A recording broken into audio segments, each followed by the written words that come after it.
In this video, we're continuing the investigation for the cause of the oil leak in my 1995 EA11R Suzuki Cappuccino.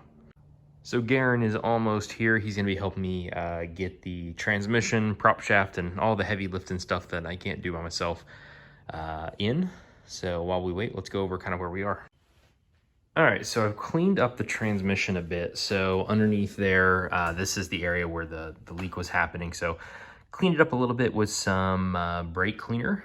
Got it clear, so that way if it does leak again, it would be pretty evident that we had that. This is kind of what it looked like before. I'm going to clean this up before we get too far in. You can see the transmission fluid's gotten all over this thing. So if, you know, oil had leaked on this, I might not be able to tell as well. So we'll get that cleaned up too, but you know, they got this cleaned up. Went ahead and drained the transmission, so when we get it back underneath there, it's not quite as gross as it was last time. Also got the joints here lubed back up, ready for the shifter knob to go back in. And while we're talking about the transmission and transmission fluid, so this is what I got for gear oil, some Valvoline 7590. You know, I did some research on this. Everybody said to use Redline, which honestly I would have liked to use Redline, but the soonest I could get some if I ordered it was like mid next week, and I kind of want to get back to driving my car. So this is what you know, AutoZone, my local auto shop, had. That's why I went with it. You know, Redline's probably the best stuff. There is a difference in gear oil, and honestly I'm not educated enough to really know what the difference is. So on here you can see this says SAE 75W90. Redline is GL4. There's GL-5 as well. Apparently there's a difference between SAE and the GLs, but I could not find through research anything on what the difference was. On the backs of this says that it meets the recommendations for yeah, API specified in all synchronized manual transmissions where API GL4 or MT1 is specified. So, oh, you can't even see that, sorry. So it says that it meets the recommendations of GL4. I don't know. Hopefully that's good. But that's what we're going to be using just because it was available. I think if I had more time, I probably would have sprung for Redline. So if you're planning on doing this, just go ahead and get some Redline. I'll put a link or a picture up on the screen now for what I'm talking about when I say Redline. So I went down to my local auto parts store and I picked up my replacement oil return line hose. So this is the original. You saw in the last video, we got a pretty wicked cut on there. God, the lighting in here is terrible. Well, hopefully you can see that wicked cut that's on there. We're thinking that's probably the reason why everything's getting sprayed with oil down there. So I took this down there and said to the guy, you know, hey, I got this. I need another one. And he said, okay, let me go check in the parts bit in the back. They actually had a trash can, like one of those really big trash cans full of like just scraps of hose. And so he pulled this one out, made it up to this one and goes, yep, those look like they're the same size. Cut off that much. He gave me a little bit of extra and he said, just take it. It was going to be trash anyway. So free part, yay. I didn't have to buy, you know, $30 piece of hose. I don't know if hose costs that much. Maybe it does. Probably would if I had to buy it. So what size is it? I really do not know. I think it's ½ inch. It looks like ½ inch.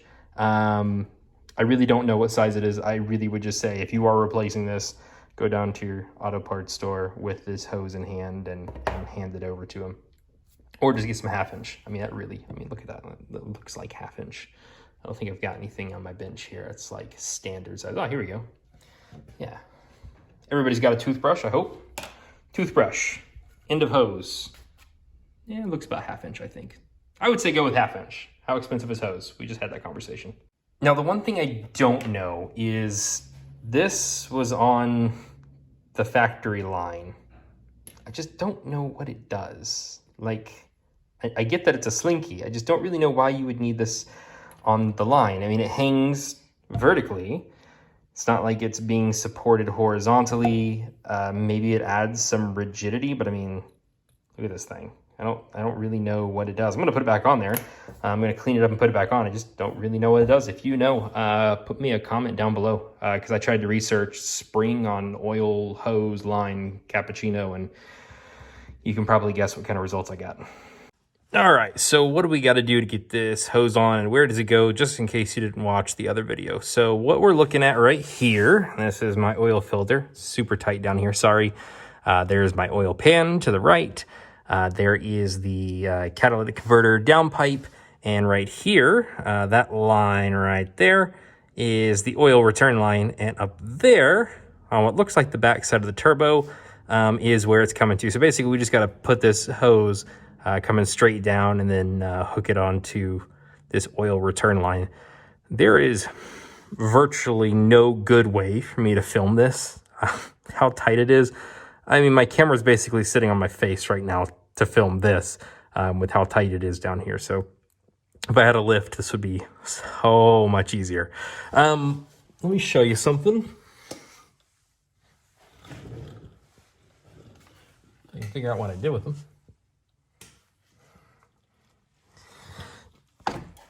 Okay, sorry about that. So I talked about this in my last video where I was taking this off, and I had a few people ask me questions about how I did it. So I have these really long needle nose pliers, and they have a 90-degree bend on them, you can see up there. So what I was having to do was fish them all the way up there, pinch the clamp with one hand, and then with the hand that I'm holding the camera with, grab it with another set of pliers and just pull the crap out of it.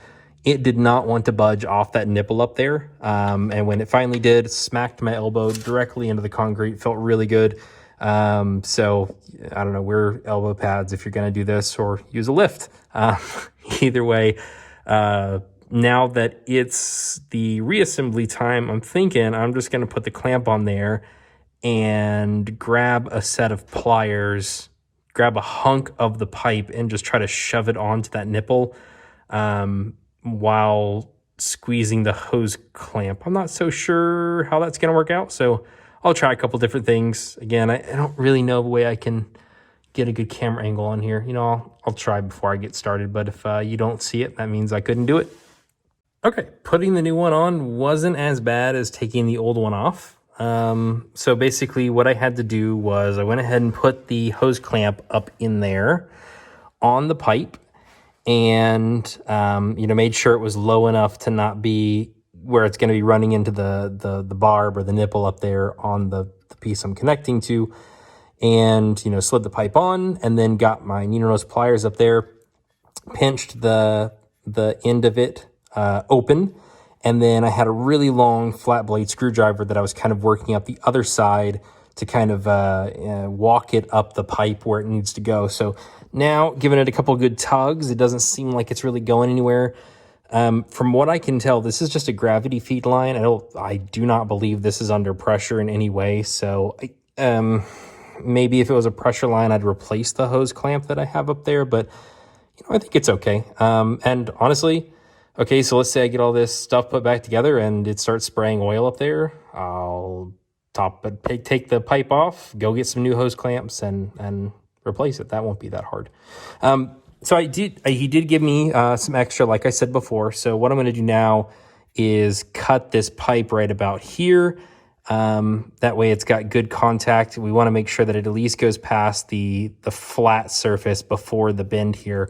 We want the hose clamp to be sitting about halfway on this just completely round. Sorry, I got the oil filter in the way. This completely round part. From before, you might have seen that one of the clamps is on this pinched part right here. That would not make good seal contact around the hose clamp. That would allow oil to seep through this flat bit here. So let me grab a pair of shears or something. I'm going to cut this off a little bit past where it needs to go and get that hose clamp put on. Okay, well, I figured out exactly how this thing got cut. So in the process of me putting it back on, pliers, figured it out. Okay, so first thing, error. I probably should have put the spring on first before I fed it up in there, but it didn't, and I couldn't get it on anywhere past like 2 inches up that pipe. So I'm not going to put the spring on there unless one of you leaves me a comment that just incredibly convinces me that I should. I got the hose connected, like I said, and I figured out what happened. So I bent the hose, of course, to get up over the nipple, which was right about up here. So I had to put a good bit of bend in the hose, and then I had to take my pliers like this and kind of squeeze and push. And a couple times I twisted and I left indents on the pipe. So my guess is when the fellows put this pipe back on the last time, when they were squeezing it up to get it over that elbow, they cut it with their pliers. And rather than telling me, they just put another hose clamp on it and hoped that I wouldn't notice. But I noticed. I've noticed indeed. So, you know, I guess if you're going to do this on your own, maybe you're going to reseal your oil pan or whatever, just go replace the hose. Don't try to reuse that old rooted one. You know, I imagine it being pretty old and brittle didn't help. And, you know, I probably would have cut it as well. I just would have done the decent thing and replaced it, or at least told the owner before I let them leave with it. And next on the list of things that I should have done before I put this thing on here was attach the hose clamp, and I didn't. So I'm going to reuse the worm hose clamp that they had on there because it means I don't have to take it back off that nipple. And this should be fine. The OEM ones, the constant pressure clamps, I don't think those do anything different as long as I can wrench this guy down. But again, worst case, it sprays oil, and we're already dealing with that, so it won't be too hard of a fix. Okay, new hose clamp is on there. Got it as tight as I could. There's still a little bit of a gap here, but like I said, that's kind of just where the metal pipe that goes into the oil pan kind of flattens out on this curve. So, you know, that hose clamp ain't going nowhere. If it's still leaking, you know, we might have a bigger problem, but, you know, I think it's pretty good. I mean, that is really on there good and tight. So I'm pretty happy with it. Of course, this was step one. Now we got to go about reconnecting everything back that way. I think what I'm going to do next is just clean this stuff really well. I mean, of course, you know, there's oil and everything. Let me just clean everything up, and that way, if it does leak again, we would know that it's fresh. I don't think there's a good way to film this, so you're just gonna have to trust me. Okay, that's looking a lot better. I'm sure with the lighting, everything looks nice and greasy and shiny, but you know, I can now touch this, and my hand's not coming off gross. Everything down here was just absolutely coated, so you know, this being clean is nice. My sandwich plate and this wire to my oil pressure sensor was disgusting. Got all that cleaned off the lip there where the bolts are for the oil pan. Those are pretty gross. Of course, the oil return was pretty gross. And then I cleaned up that best I could, started exposing bare metal and thought that was probably bad, and stopped. So I might touch that up with some paint or something just to make sure it doesn't rust anymore. Interesting thing, while I'm down here cleaning, you might be able to see it, this oil pan's taking a beating at some point. Maybe somebody was driving it off road. I don't know. Like, my jack point right there is pretty beat up. There's a decent sized dent right there. And there's a really big dent right there. I mean, that's what it's supposed to look like, and that's what it looks like. So I don't know what happened to this thing. They don't look fresh, and I certainly would remember you know, my teeth hitting the steering wheel from hitting something that hard, but I don't know what it was. This still looks okay. There's some surface rust, but I don't see anything that's like super scary. And I mean, that's still got body coating on it, except for that corner there. So I think it's all right, but pretty interesting to see this large amount of damage. All right, so this is cleaned.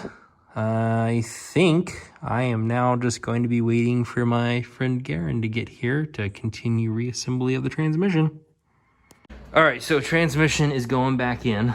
We noticed something unfortunate down here. Let's see if I can do this with the camera and not make it 10 minutes long with a bunch of me grunting. So You saw earlier, it was actually 2 days ago, I came down here and cleaned everything. You might be able to see it. There's a streak of oil right there. That actually came from right about here, and it ran over. You can see, like you saw, I wiped this thing with my hand, but now it's leaving fingerprints. So it looks like it was leaking from here. We're thinking maybe when this thing took its hit, whenever that was, maybe there's like a pinhole or a small cut or something in it. It doesn't look like it's coming from the edges, and we certainly don't think that that's the cause of, you know, what we're hunting down here with this oil leak.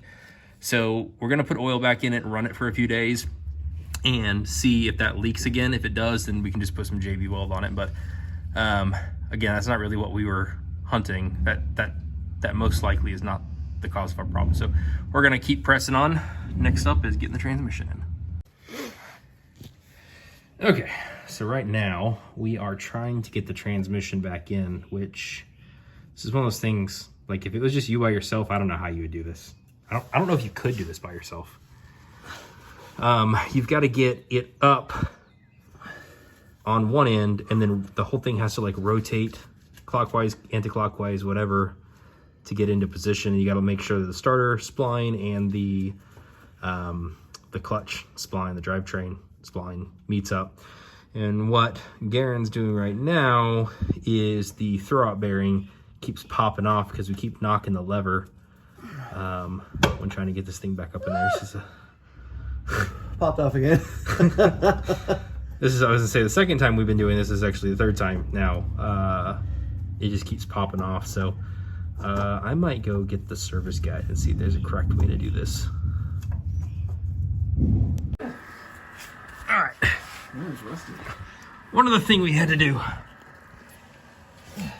So up underneath here, this is the control, it's probably got an official name, the control arm for what you're actually shifting when you're shifting.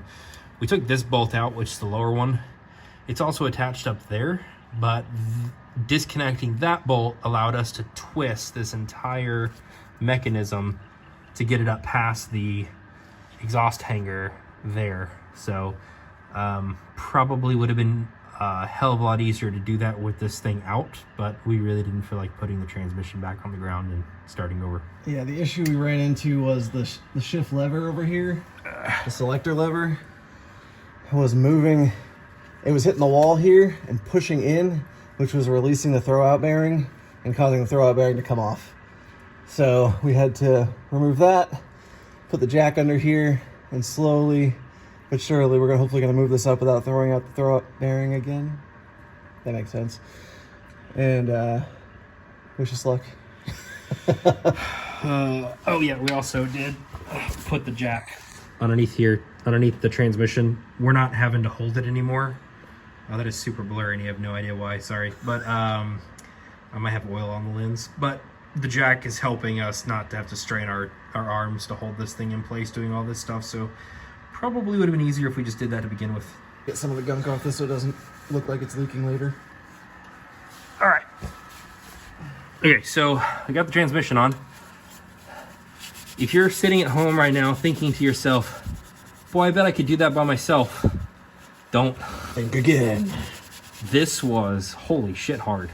Garen had to be down here lining things up, and I had to be in the back holding a good portion of the weight. The starter motor had to be lined up correctly. The spline from the drivetrain had to be lined up correctly. Had to wiggle it forward, twist it, wiggle it forward, twist it, and that was not easy. It's been probably, what, like an hour? At least an hour just trying to get the transmission back in place. Like, if you were trying to do this by yourself, I don't know. Like, maybe if you're clever and did it with jack stands or something, but don't do it. So, transmission's sitting up in there. We've got the nuts loosely sitting where they belong. He's putting the clutch plate, or what the hell is that thing called? I'd say it's just a dust tray. Yeah, dust tray plate thing. Dust cover. I don't know. He's putting that back on there. We're going to get everything nice and finger tight down here, because if you remember from part one, we have to crane our hands in there to get the bolts for the starter motor and the ones up top in, which is not easy. So we'd rather have play in it when we're trying to get those in rather than lock it in place and possibly have it in the wrong place. We also got to get the reverse light plugged back in up top too. That cord, if you're putting your transmission back in, just make sure it's hanging down where you can get to it, and it doesn't get caught up there between the body and the transmission. Okay. So now that I'm down here, let me show you a little bit more. So this is the gear control lever. There's the cabin up there. So these are the 3 nuts that we had holding this in. I got those on there nice and loose. This right here is the bolt that we took out to get this into position. And we're, again, getting things just kind of finger tight up there. So on the transmission bolts, those will use blue Loctite on. Don't think it's really necessary back here. This bolt doesn't move. It's just a support bracket for this. So that should need it. And I don't think those should need it either. We can get those pretty damn tight from down here. But for sure, the 6 transmission bolts we'll be putting blue Loctite on. That'll be fun. Okay, so now Garen is working his hands down in there to try to get the top. Those are bolts, right? Not nuts? Yep. Yeah, trying to get the top bolts in. Uh-oh, almost dropped it. Oh, and he almost dropped it. This is, I think, probably going to be just as hard as the last part. I would love to get you a better angle, but there isn't one.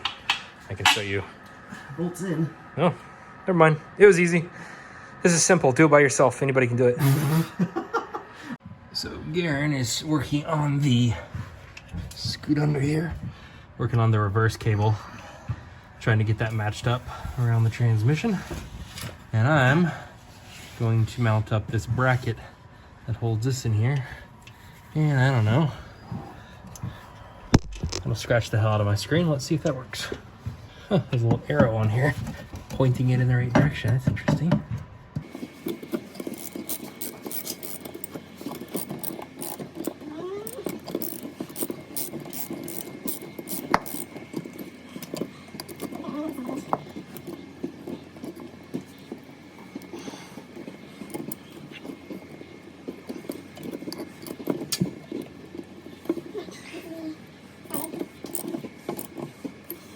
Okay, that is on.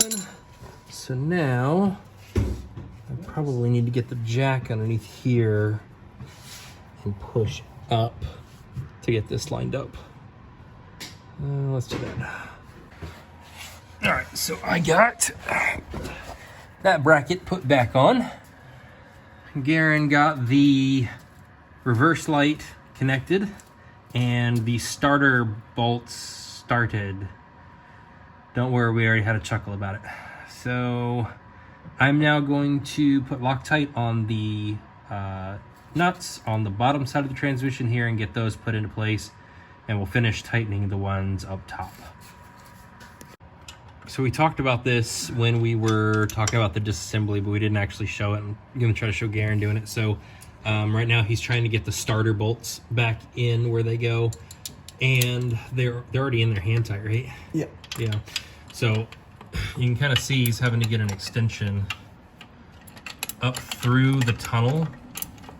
I'm trying to see if I can get to it. Yeah, so there it is right there. So I'm going to get an extension up through the tunnel to get up to the starter motor. It is a really tight fit. I know it looks like there's lots of space here, but it is pretty tight. He's only able to move the wrench maybe like 2 inches. So incremental progress on those. It's just take your time and try to get it done as much as you can. If the clutch cable were in the way, would you be able to get that, or does it need to be off first? I'd take it. I'd just take it off. Yeah. So right now the clutch cable, which is right there, that's loose. If that was in the way, probably this would be very difficult. So if you're just working on your starter, oh geez, I didn't even think about that. What if you had to replace just your starter? That'd be a pain in the ass. Oh shit, that would suck. Anyway, so take your clutch cable loose before you start working on this. All right, so Garen is still down there working on the starter motor, taking his sweet time. Trying. And I'm gonna go ahead and put back together the shift lever. So something that's important, you see down in there, I'll put an arrow on the screen, that little rubber donut, that came loose for me and was kind of flopping around inside that assembly. I had to get it put back in place and push down. There's another O-ring that sits into. That has to be down there, and that's what mates up to the bottom of this. So what we're going to do, I had to play with it a little bit to figure this out, because you can see there's a bend in this shift lever. The bend goes towards the driver. So bend is going like that. It's going to go towards me. There's also those two alignment pins on the left and right there. Those meet up with these channels on the gear shift. So you can only put it in one of two ways. I guess if you put it in backwards, it wouldn't be that big of a deal like I'm doing here, but your gear lever would be hanging sideways. So nobody likes it hanging crooked. Gonna put it in like that. And then this bushing gets pushed down into here. So I know that's probably not a super great explanation. There's another guy on YouTube. I'll put his name up here. I'll probably put a link to the video down in the description too. He does a shifter bushing replacement. His name's Larry. I love his videos.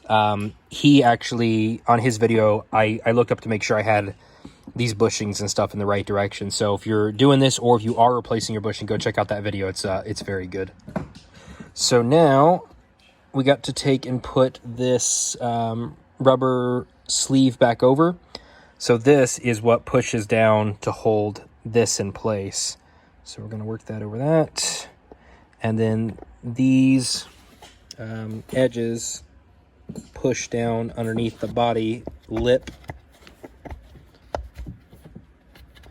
And actually, let me do that off camera because I need both hands. Okay, so I got this back on here. It's kind of lined up, but you can see, or maybe you can't see, one of the washers came loose. So I'm going to get a little flat blade screwdriver or something and try to get that back where it goes.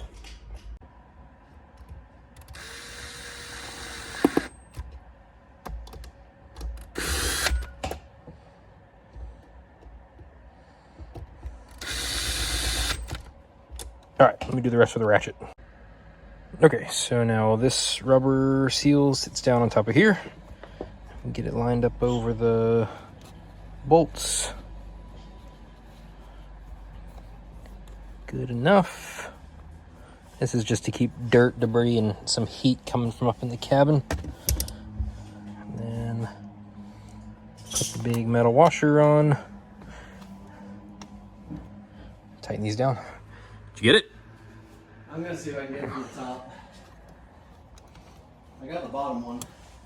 All right, got those tightened down. Now let's just check out the gears first, second, third, fourth, fifth, reverse, sixth, eighth, 12th. Good. All of them feel good.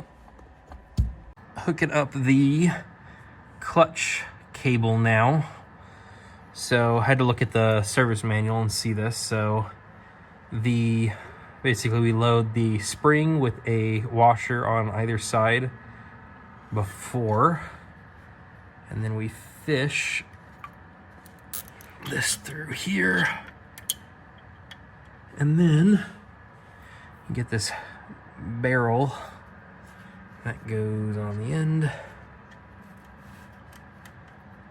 That kind of sits in the cradle there of that arm, like that. And then the nut has a notch in it right there, and that end goes towards the barrel. So it will kind of mate up with it. So I got the clutch cable back on.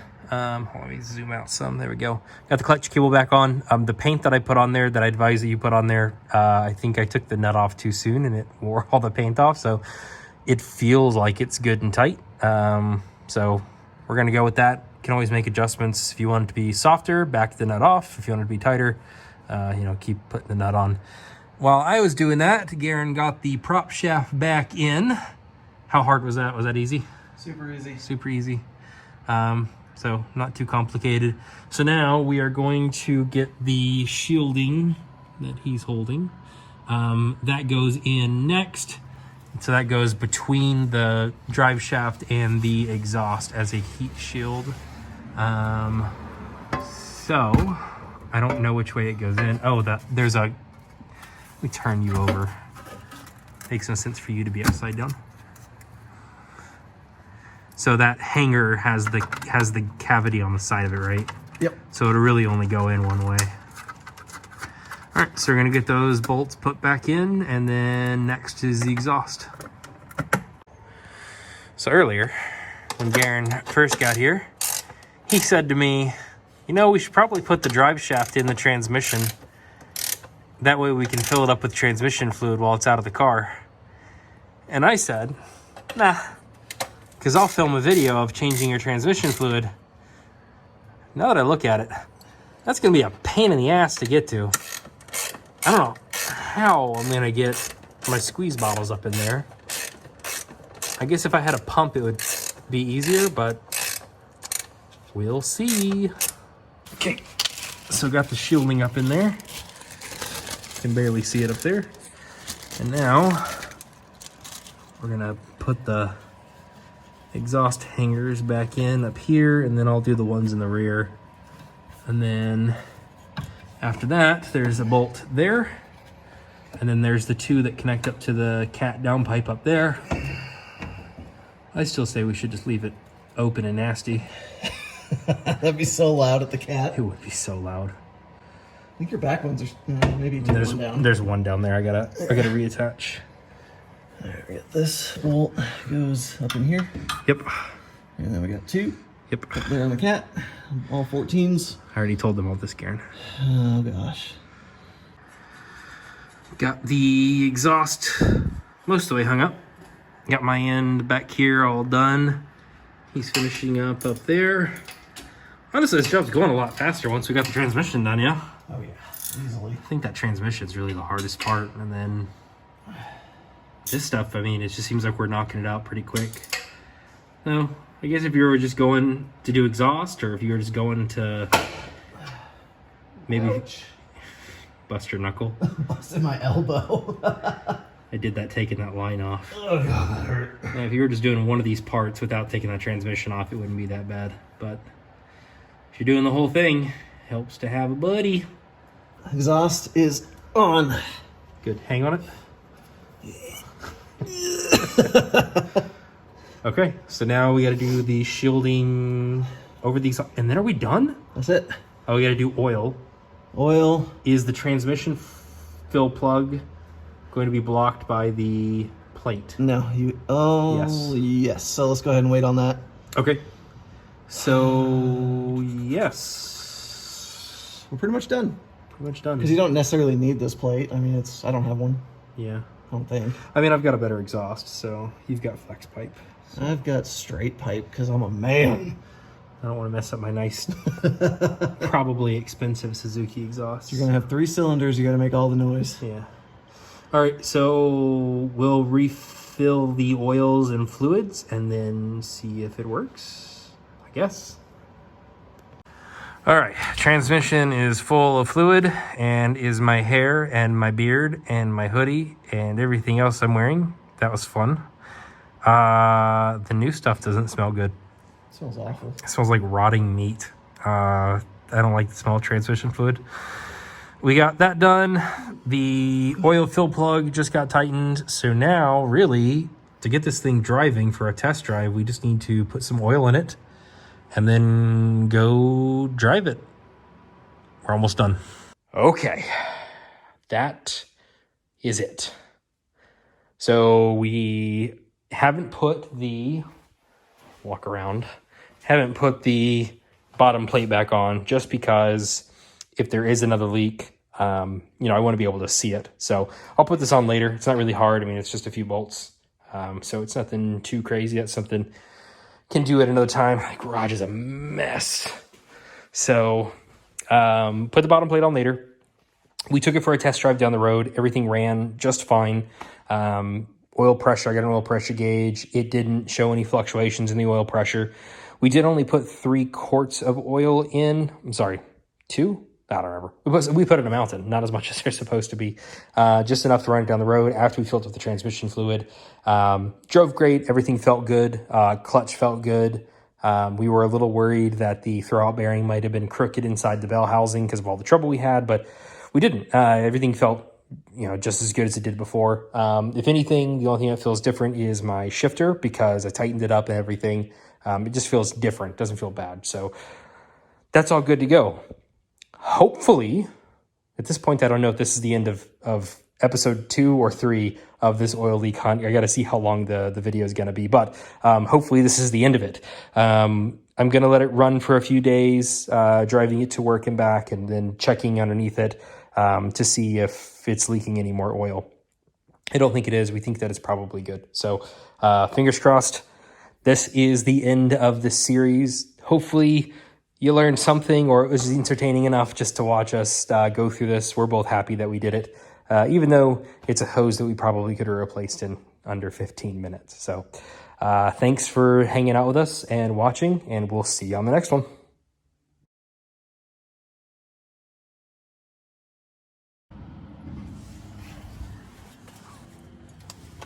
She's leaking right there from the transmission.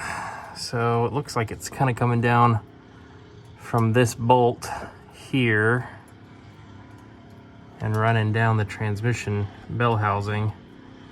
I can't tell. Maybe I just drove it down the road. I can't tell what the smell is, if it's transmission oil or if it's oil. Back down here looks dry though. Nothing wet there.